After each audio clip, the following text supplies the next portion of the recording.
दर्शकबिन नमस्कार, तपाईहरू हेर्दै हुनुहुन्छ युवा नेपाली युट्युब च्यानल। दर्शकबिन फेरि पनि तपाईहरूमा आज महत्त्वपूर्ण अपडेटका साथ उपस्थित भएका छौँ। यदि हाम्रो च्यानल युवा नेपालीसँग अझै पनि सब्स्क्राइब गरेर जोडिनु भएको छैन भने सब्स्क्राइब गरी जोडिनुहोला।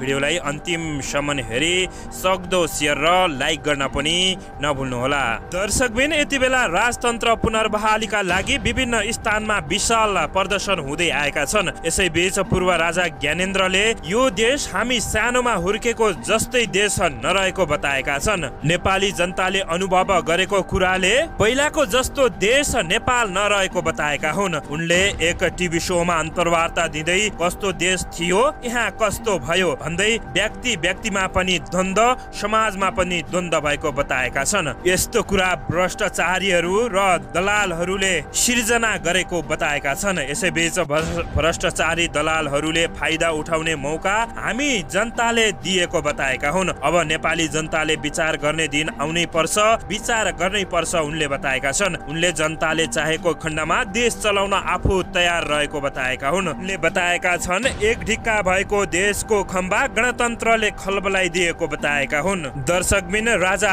ज्ञानेन्द्रलाई देशको सत्ता सुम्पिने भन्दै यति बेला देशमा विशाल प्रदर्शन हुन सुरु गरेका छन्। यसैबीच राजतन्त्र पुनर्बहालीका लागि भन्दै राजावादी नागरिक समाजको अगुवाईमा काठमाडौँमा विरोध प्रदर्शन भएको छ।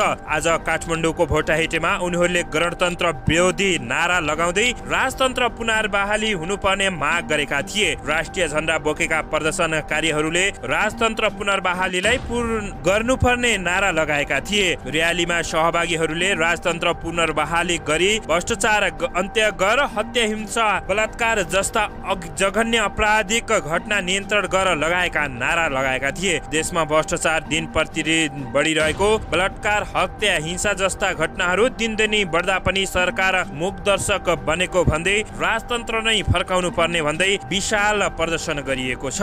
यसैबीच राजावादीहरूले संघीयता खारेज गर्न सम्पूर्ण बुद्धिजीवीहरू एक ठाउँ उभिनु पर्छ भनेर माग समेत गरिएका छन्। हामी जनताले साथ दिनेछौँ किनभने संघीयता नेपालले थेक्नै सकेन। जनताले तिरेको करबाट यी नेताहरू कार्यकर्तालाई सम्पूर्ण सुविधा सहित तलब भत्ता खाएर खुवाएरै देश उजाड भयो समेत भनेका छन्। देशलाई चुरुममै डुबाइयो, राष्ट्रको आवश्यकता पनि थिएन र जनताको माग पनि थिएन। प्रादेशिक संरचना साउथ बलक्खै एजेन्डा हो। प्रादेशिक संरचना धर्मनिरपेक्षताको लागि युरोपियन युनियन मरिहत्ते गरेर लागेको थियो। आइएनजिओ मार्फत उनीहरूका लागि छर्लङ्गै थियो ले बताएका छन्। उनीहरूले आफ्ना एजेन्डा लाद्न कसकसलाई प्रयोग गर्यो। समाजको विखण्डन र छोटेहरूलाई बडे राजा बनाउन बाहेक अरू के काम भयो भनेर राजावादीहरूले यति बेला प्रश्न गरिरहेका छन्। नेताहरू सबै विदेशका गोटी हुन् भन्ने प्रमाणित गर्छ।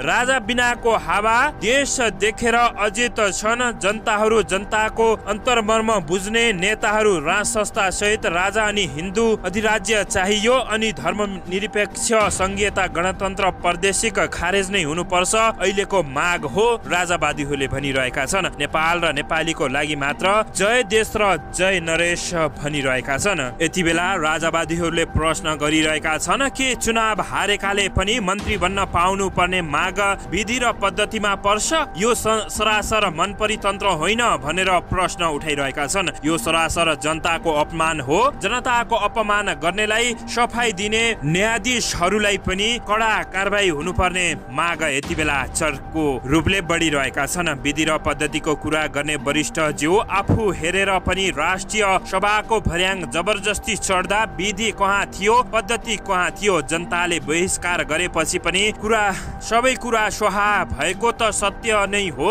राष्ट्रपतिको कृपा पाएर ठुला कुरा नगर्नुहोला। यति बेला वामदेव गौतमलाई चर्को आलोचना भइरहेको छ। संविधान मिचेर दायरा पाएको पदमा तपाईहरूले यति बेला जनताका कुरै सुन्नु भएको छैन। यति बेला चर्को आवाज उठिरहेको छ।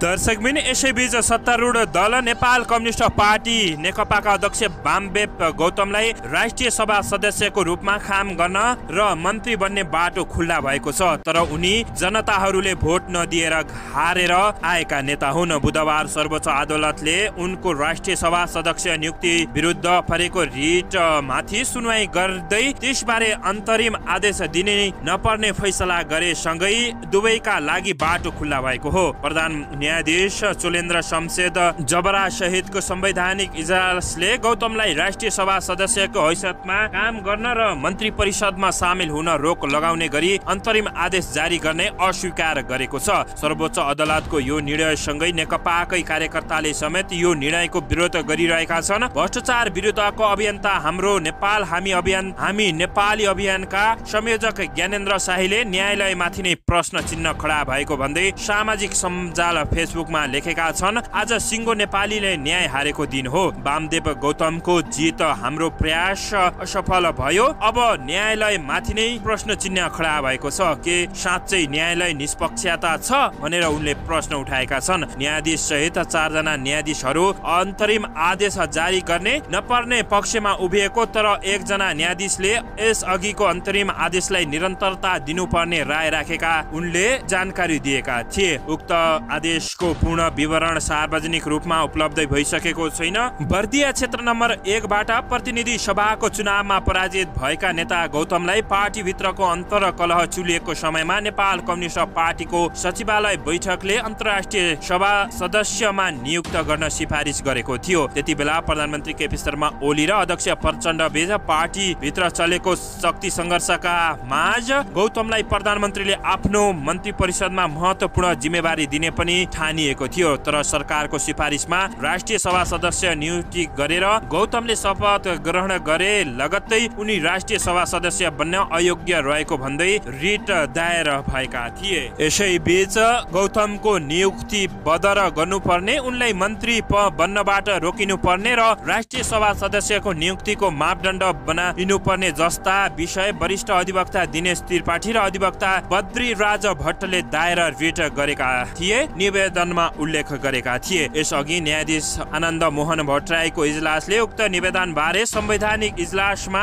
दुवै पक्षको बहस सुनेर निर्णय गर्ने र त्यतिन्जेल सबै कुरालाई यथास्थितिमा राखेर थप संवैधानिक जिम्मा नदिने भनेका थिए। दर्शकबिन, बर्दिया क्षेत्र नम्बर 1 बाट प्रतिनिधि सभाको चुनावमा जनताले पराजित गराएका गौतमलाई यति बेला प्रधानमन्त्री केपी शर्मा ओली लगायतले देशको महत्त्वपूर्ण पदको जिम्मेवारीमा राख्ने वामदेवलाई यति बेला चर्को कुरा चलिरहेको छ। दर्शकबिन, राजा आऊ देश बचाऊ भन्ने यति बेला नारा चलिरहेको बेला गणतन्त्रवादीहरूले यति बेला आफ्नो मनमर्जी गरिरहेका छन्। यसको बारेमा तपाईहरूले अवश्य पनि प्रतिक्रिया दिन नभुल्नुहोला। दर्शकबिन, यो भिडियो कस्तो लाग्यो, जस्तो लाग्यो त्यस्तै प्रतिक्रिया दिनुहोला। यदि हाम्रो च्यानल युवा नेपालीसँग अझै पनि जोडिनु भएको छैन भने सब्स्क्राइब गरेर जोडिनुहोला। नयाँ र ताजा भिडियो लिएर उपस्थित हुने बाचासहित अहिलेको लागि भने बिदा दिनुहोस्। नमस्ते।